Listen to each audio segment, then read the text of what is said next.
Fishing remote places, 50-something years. Never saw anything that would make me believe that there was anything out there, like a lot of people are. You know, hey, I've hunted for years. I had an uncle. One time we went fishing. He stayed up all night with his .44 mag on his hip and Winchester rifle. We were fishing, but he was loaded for bear. And he told my older brother, don't go out in the woods. There's things out there that exist that you have no idea of. Be careful. He never told me. He just, I guess I was younger and had my older brother looking after me. The bottom line is, folks, I was out there for decades of mature adult life. Never had anything remotely made me think that anything like that existed. Well, 2003, my son at that time was 15 years old. We were on Rowlett Creek, about 25 miles from downtown Dallas. If you're familiar with the East Trinity River, a lot of heavy wooded areas, river bottom, but very well populated. And we were out there fishing. We had catfish stink bait on the bottom. We had minnows under a cork. We were throwing lures. Whatever was coming through, we wanted to catch it. And it was like after midnight. I'm sitting there in the folding chair right up against the creek.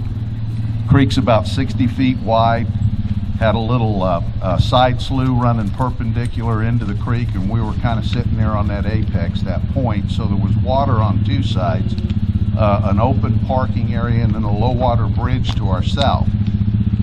I'm sitting there, and it was sometime after midnight, I began to notice across this side slough just activity. It started from a distance, and then every now and then maybe a crackle of leaves, a swishing. I could tell something was moving along the creek bank, and it was moving towards us. And I wasn't concerned, folks. I mean, you got armadillo, you've got coyotes, you've got a lot of stuff out there. They forage at night. They're no threat to you, and I didn't pay it any mind. And at some point, I began to get this distinct feeling of being watched. I don't know where it originates. I know my grandmother was full-blood Cherokee. My grandfather was mixed blood, tribal member. I'm the white sheet of the family. My sisters and brothers are a lot darker than me. I took after my dad, the Scots, Irish, and a pinch of German in me. But I know when I'm being watched, and I got a little uncomfortable. That was the first thing I noticed. And then at some point, I heard the very distinct snap of a pretty good sized branch breaking from being stepped on. I can tell you folks, dogs and light-footed animals don't crush and snap twigs. And my level of alertness perked up a little, and my son, we were just fishing, having a good time, caught a few throwbacks. I looked over in the direction of the sound and decided to get up. I put my pole down. I walked over to the pickup, got my Q-beam out, and I just started scanning the brush line across that side slough. I'm going to estimate anywhere from 60 to 75 feet away. And as I'm panning, just casually curious, I momentarily saw a facial shape. And now it wasn't sticking out of the brush, but I mean, the penetrating light caught the face, shape of a face. And I was going so fast that I kind of passed it. Well, when I snapped the light back, I couldn't focus and find what I had just momentarily saw. And my son saw me jerk. He goes, "Dad, what are you doing?" And I said, "Oh, I'm just looking, son." You know, I didn't want to. He was 15 years old. I didn't. Oh, there's something out there. You know, I just casually put the light down. I said, just looking. I got back in my chair, and I was like 2 feet back from a sharp drop-off on that side of the creek. Not more than 10 minutes, probably less than 5, a cinder block size object come looping out of that brush line, and it hit the water less than 10 feet from me. It looked like a 50-pound child doing a cannonball off the high dive. I'm not talking about a little splash. I'm talking about a whoosh. And I mean, the water shot up. I fell back in my folding chair, and turned, and there was big drops splattering down. My son had already dropped his pole and was up against me like a leech, yelling with eyes big as plates, saying, "What was that, Dad? What was it?" And I'm pulling him back, watching these waves fan out.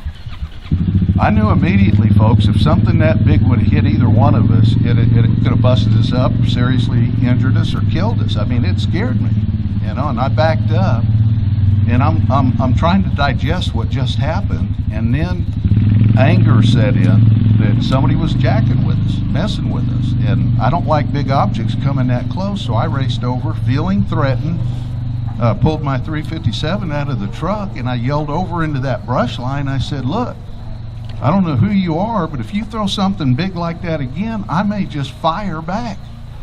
And I was still angry. I was still upset. We hadn't been bothering anybody out there. I went over to the side slough, and I wasn't acting law enforcement. I probably wouldn't have done it. I was retired by then, so I had a little bit of slack. I aimed the gun down into a real soft mud area. I plugged one ear with the other hand, cracked it back single action, and I blasted a round down into the creek bottom. Immediately on the other side of that slough, if you've hunted deer or a big animal and you spook it, that thing sounded like a baby bulldozer. There was, berry and bush. It was thick. It would have taken me a long time to even probably make 100 yards through it. This thing cleared 100 yards and kept on going in a matter of seconds. You could hear the branches breaking. Very big mass taking off. And my son looked at me, he goes, "Dad, what was that?" I said, "I don't know, but let's go." It took me a while to digest. I mean, I talked with people. I said, what could that have been? What animal had picked something up, and whatever hit didn't float? So it could have been a concrete block. I just remember seeing it looping out of my peripheral vision with the lantern. At that point, folks, I began to seek answers. I had been 22 years with the city of Houston, retired as an arson investigator. I was working for a major insurance concern in their special investigations unit as a fire and explosion expert. I kind of toyed with the idea for a while, and I began to interview people. And early in my interest, I shared with Troy. I had stumbled across a story on the BFRO website of two fishermen having a similar experience. I had talked with other agencies. They said, "Oh no, Rick, that's too close to Dallas. No, that possibility." But when I talked to Troy, he said, as a matter of fact, they're not published, but we had reports of activity there. I teamed up with Troy. We did some studies of that waterway system. Long story short, I had my first visual sighting there, and it was the training and kind of the leadership of Troy.